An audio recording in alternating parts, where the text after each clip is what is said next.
Hello friends, welcome to all RNCC online nursing test series. देखिए दोस्तों, आज का जो वीडियो है बहुत ही ज़्यादा इंपॉर्टेंट है नॉर्थ स्टेट के एग्जाम्स के लिए। तो आज का जो video airway management guidance in COVID patient, जो एयरवे मैनेजमेंट गाइडेंस होता है स्पेशली जिसमें plan A B C D अपन पढ़ने जा रहे हैं, MACOCHA score, plan A B C D, Mallampati, ये जो सारा एयरवे मैनेजमेंट के अंदर आएगा वो सभी अपन बहुत ही ज़्यादा इंपॉर्टेंट चीज़ इस वीडियो के अंदर देखने जा रहे हैं।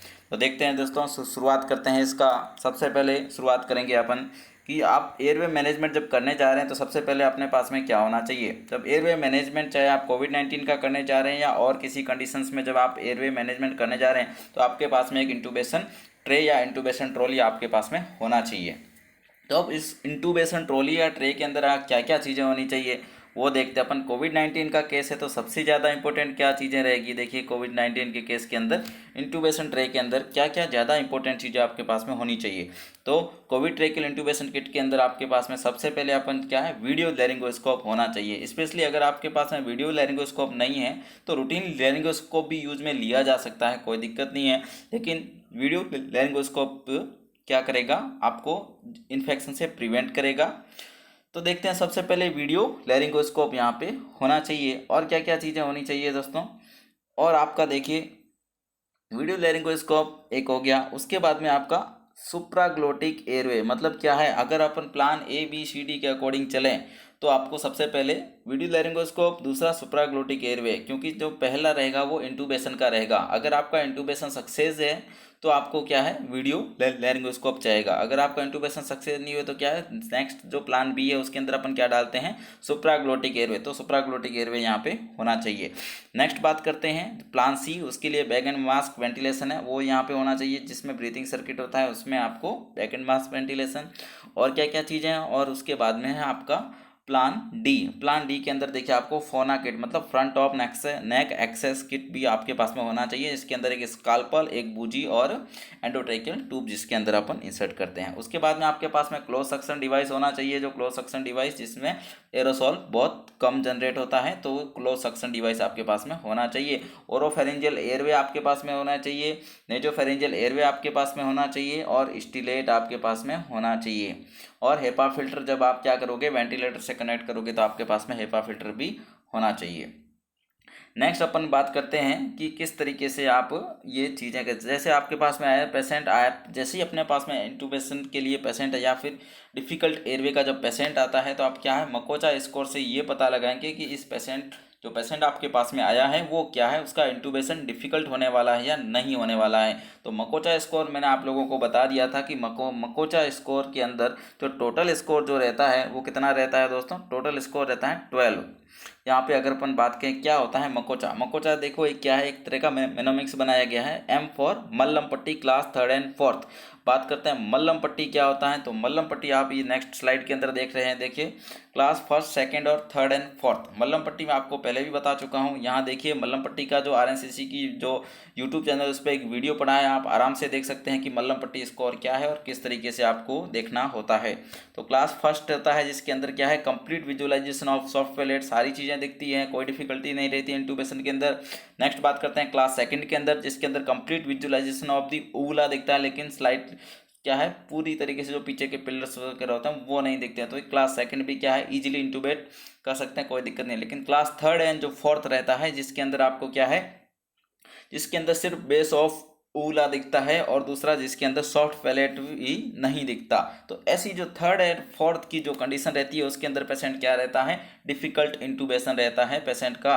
तो यहाँ पे अपन बात कर रहे थे किसका, मकोचा स्कोर, जिसके अंदर सबसे पहला ही पॉइंट आपका था मल्लम पट्टी क्लास 3rd एंड 4th। अगर किसी पेशेंट का मल्लम पट्टी क्लास 3rd एंड 4th है, उसका मतलब क्या है, उसका जो इंटूबेशन है बहुत ही डिफिकल्ट होने वाला है। तो उसको आपने कितना नंबर दे दिया, 5 नंबर दे दिया। उसके बाद में है ऑब्स्ट्रक्टिव स्लीप एपनिया। अगर कोई पेशेंट ऑब्स्ट्रक्टिव स्लीप एपनिया का है तो उसको अपन कितना नंबर, 2 नंबर दे देंगे। उसके बाद में सर्वाइकल स्पाइन मोशन लिमिटेशन है तो उसको आप कितना नंबर देंगे, फिर आपको उसको देना रहेगा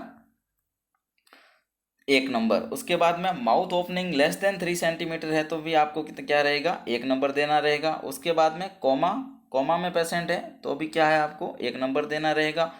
हाइपोक्सीमिया, कॉमा लेस देन 8 की कंडीशन मानेंगे आप यहाँ पे। उसके बाद में हाइपोक्सीमिया, हाइपोक्सीमिया बिलो 80%, मतलब उसका सेचुरेशन मेंटेन नहीं कर रहा है पेशेंट का, हाइपोक्सीमिया में पेशेंट है, तो भी आप उसको 1 नंबर दे देंगे। उसके बाद में नॉन एनेस्थेटिक इंटूबेटर, मतलब जो इंटूबेट करने वाला है वो एनेस्थेटिक नहीं है। एनेस्थेटिक क्या होता है, उसका अपना फील्ड होता है, ये इंटूबेशन वगैरह करना, एयरवे का मैनेजमेंट करना, ये सारी चीज़ें संभालना, तो उसको इन चीज़ों का बहुत ही ज़्यादा अच्छे से नॉलेज होता है। लेकिन यहाँ जब इंटूबेटर है वो नॉन एनेस्थेटिक है, जिसको सही तरीके से पता नहीं है, फुली ट्रेंड नहीं है, तब भी यहाँ पे आप क्या है, एयरवे डिफिकल्ट एयरवे को क्या है 1 नंबर दे दोगे। उसके बाद में बात करते हैं दोस्तों, यहाँ पे जब मकोचा स्कोर अगर आपका बिलो 2, मतलब नॉर्मली जो मकोचा स्कोर वो 0 ही होना चाहिए, लेकिन यहाँ पे अगर मकोचा स्कोर कितना चला गया, यहाँ पे मकोचा स्कोर अबो 2 है, इसका मतलब क्या है, डिफिकल्ट इंटूबेशन होने वाला है।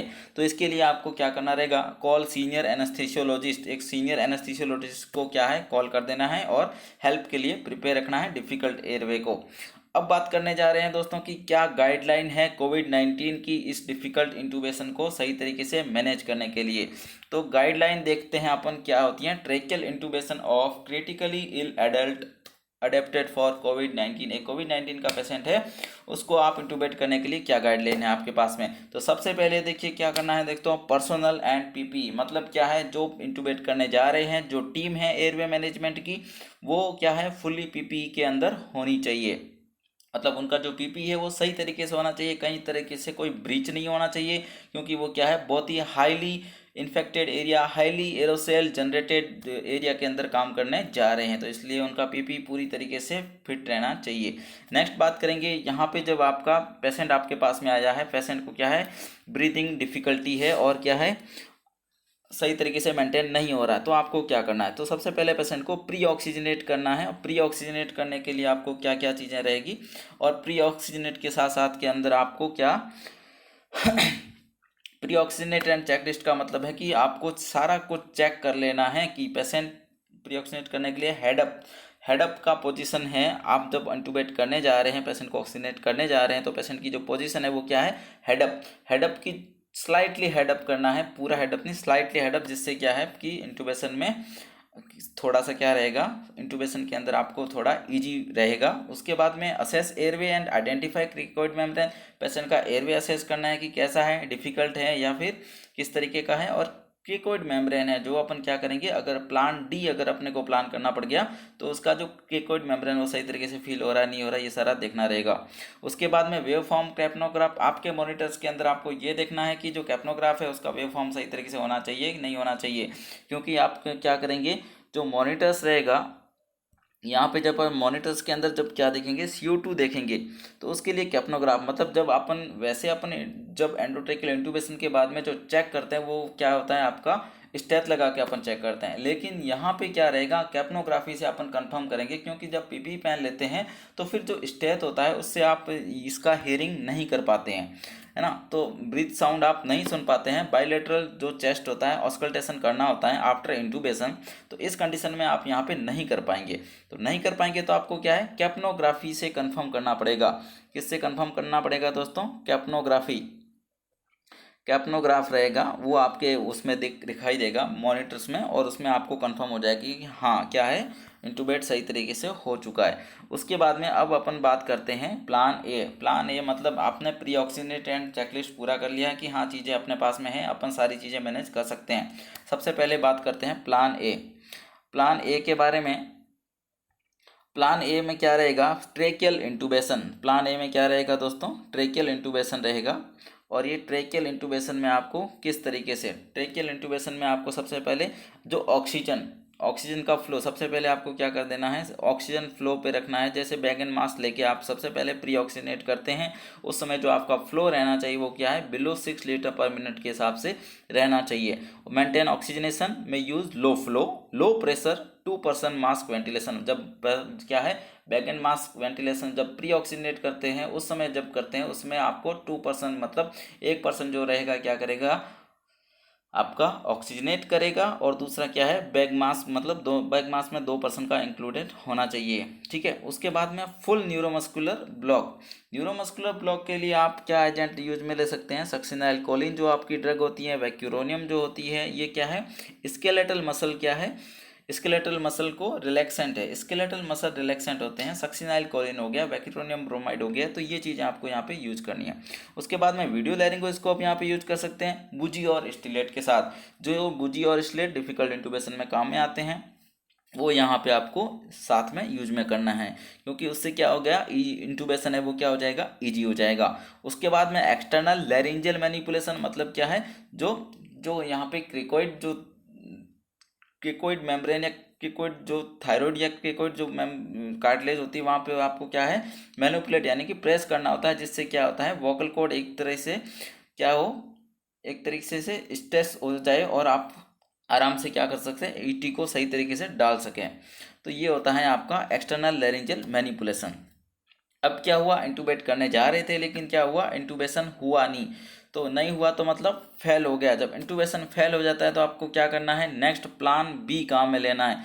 अब ये प्लान बी क्या है, तो प्लान बी के लिए आप देखते हैं यहाँ पे अपन देखेंगे कि प्लान बी क्या है। सबसे पहले तो आपने देखा कि क्या प्लान ए, प्लान ए में आपने क्या किया, प्लान ए में आपने इंटूबेट किया, इंटूबेट हुआ तो प्लान ए सक्सेसफुल, इंटूबेट नहीं हुआ तो प्लान ए क्या हुआ, सक्सेसफुल नहीं हुआ। तो आपको क्या करना है, फर्दर नेक्स्ट प्लान बी के लिए जाना है। तो प्लान बी क्या रहेगा आपका, प्लान बी आपका रहता है सुप्राग्लोटिक एयरवे डिवाइस।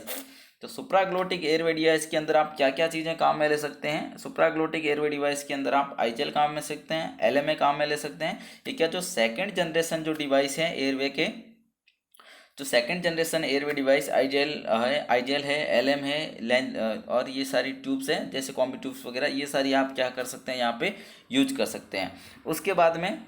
उसके बाद में अगर आप ये भी काम नहीं किया तो आप क्या करेंगे, प्लान सी। नेक्स्ट आपका प्लान सी, मतलब प्लान बी काम नहीं किया, सुप्राग्लोटिक एयरवे आपका काम नहीं किया, तो आप प्लान सी क्या होता है, बैग एंड मास वेंटिलेशन। मतलब क्या है, पेशेंट का सैचुरेशन मेंटेन रखना है आपको, तो आप क्या करोगे यहाँ पे bag and mask ventilation use में लेंगे और पेशेंट का सैचुरेशन आपको मतलब बढ़ा के लेके आना है। अगर आपका प्लान सी से भी क्या हो रहा है, सैचुरेशन मेंटेन नहीं कर रहा है, पेशेंट का सैचुरेशन फॉल हुआ जा रहा है, तो आपका क्या है, प्लान सी भी फेल है, तो आप क्या करोगे, प्लान डी में आओगे। प्लान डी के लिए आपको क्या बताया है, फोना किट। फोना किट का मतलब front of neck access kit. तो front of neck access kit के अंदर आपको क्या क्या चीज़ें मिलेगी, देखिए दोस्तों क्या क्या चीज़ें मिलेगी यहाँ पे। आपका एक स्काल्पल रहेगा, स्काल्पल ब्लेड है, स्काल्पल ब्लेड है आपके पास में, और क्या एक बूजी रहेगा स्काल्पल ब्लेड के साथ में, क्या बूजी, जिससे आप क्या करोगे, गाइड करने का काम करेगी किसको, ईटी को, और एंडोट्रेकियल ट्यूब रहेगा। तो ये आपका क्या है, फोना किट के अंदर है। Front of neck access kit जो रहेगा उसके अंदर रहेगा, जो प्लान डी के लिए अपन करने जा रहे हैं, मतलब सर्जिकल क्रिकोथायरोडोटोमी अपन यहाँ पे करने जा रहे हैं। तो यहाँ पे रहेगा आपका सर्जिकल क्रिकोथायरोडोटोमी में जो क्रिकोइड मेम्ब्रेन होती है उसको पाल्पेट करेंगे। पाल्पेट करने के बाद में स्काल्पल से वहाँ पे क्या लगाएंगे, इंसिजन लगाएंगे, और क्या इंसिजन के बाद में बूजी डाल देंगे। बूजी डालने के बाद में क्या हो गया, उसके ऊपर एंडोट्रेकियल ट्यूब डाल के आप क्या करोगे, यहाँ पे ट्रेकिया के अंदर एंडोट्रेकियल ट्यूब पुट कर दोगे। तो ये हो जाएगा प्लान डी। तो ये प्लान डी क्या हो गया आपका, एयरवे। अब जब ये इस तरीके का एयरवे हो गया तो सर्जिकल एयरवे में आपको क्या है, एयरवे मेंटेन हो गया। और यहाँ पे आपको जैसे ही आपने यहाँ से बूजी बाहर निकालेंगे तो आपको क्या कर देना है, क्लैंप कर देना है, जिससे कि एरोसोल जनरेट नहीं हो। और उसके अंदर भी आपको यही ध्यान रखना था, किसके अंदर, जो प्लान ए जब आपने किया था, बहुत ही ज़्यादा इंपॉर्टेंट चीज़ ये होती है कि जब यहाँ पे आप इंटूबेट कर रहे हैं, अगर आपने इंटूबेट कर दिया और इंटूबेट करते ही आपको क्या है, क्लैंप पास में रखना है। जस्ट आपको जैसे ही आप क्या करेंगे, बूजी वगैरह जो कुछ भी यूज़ में ले रहे हैं वो आप यहाँ पे लगाएंगे, तो यहाँ से जैसे ही बूजी बाहर निकालते हैं आप क्या करोगे, यहाँ पे आर्टरी से क्लैंप कर देना है, क्योंकि आपको एरोसोल को जनरेट होने से बचाना है। और उसके बाद में उसी को वेंटी सर्किट से कनेक्ट कर देना है या फिर बेंच से कनेक्ट कर देना है। तो ये रहेगा आपका plan A, plan B, plan C and plan D. तो प्लान डी इस तरीके से रहेगा, जिसके अंदर सर्जिकल क्रिकोथायरॉयडोटोमी करते हैं। उसके बाद में समराइज देख लीजिए चीज़ें, क्या क्या चीज़ें होती हैं। सबसे पहले आपका क्या था, प्लान ए में आप क्या करोगे, इंटूबेट करोगे। इंटूबेट नहीं हुआ तो आप कहाँ चले, प्लान बी की तरफ। प्लान बी के अंदर क्या था, प्लान बी में सुप्राग्लोटिक एयरवे डिवाइस था, कौन सा, आईजेल, एलएमए वगैरह यहाँ पे प्लान बी के अंदर पुट करेंगे। उसके बाद में आपका प्लान सी, अगर प्लान बी से भी काम नहीं बैठ रहा है तो क्या, plan C bag and mask ventilation करेंगे। और बैग एंड मास वेंटिलेशन के बाद में अगर बैग एंड मास वेंटिलेशन से भी सैचुरेशन मेंटेन नहीं रह रहा है तो आप क्या करोगे, प्लान डी। प्लान डी के अंदर आप क्या करोगे, सर्जिकल क्रिकोथायरॉयडोटोमी करेंगे और उसके अंदर आपको इस तरीके से प्रोसेस करना है और नेक्स्ट आप पेशेंट को वेंटिलेटर पे डाल देना है। तो ये लास्ट ऑप्शन क्या हो गया आपका, प्लान डी, जिसमें सर्जिकल क्रिकोथायरॉयडोटोमी कर देते हैं। अब यहाँ पे एक बार वापस से ये गाइडलाइन होती है, इन्हीं को देखते हैं अपन क्या होता है। प्लान बी एंड सी की जब अपन ने बात की थी, जिसमें आपको rescue oxygenation, second generation supraglottic airway और फेस मास्क में जो दोनों आपको क्या है यहाँ पे अल्टरनेट चीज़ें करनी है, लेकिन आप क्या है यहाँ पे सक्सेस नहीं होते हैं तो लास्ट में जो आपका था वो क्या था, फोना मतलब front of neck access kit, उसके अंदर आपको स्काल्पल क्रिकोथायरॉयडोटोमी कर देना है। तो दोस्तों ये आपका जो वीडियो था ये कोविड-19 के एयरवे मैनेजमेंट पे था, बहुत ही ज़्यादा इंपॉर्टेंट है। आप इसको सही तरीके से एक दो बार और ज़रूर देखें, आपको अच्छे से समझ में आ जाएगा। प्लान ए क्या है, प्लान बी क्या है, प्लान सी क्या है और प्लान डी क्या है। एक बार वापस से देख लेते हैं दोस्तों क्या होता है।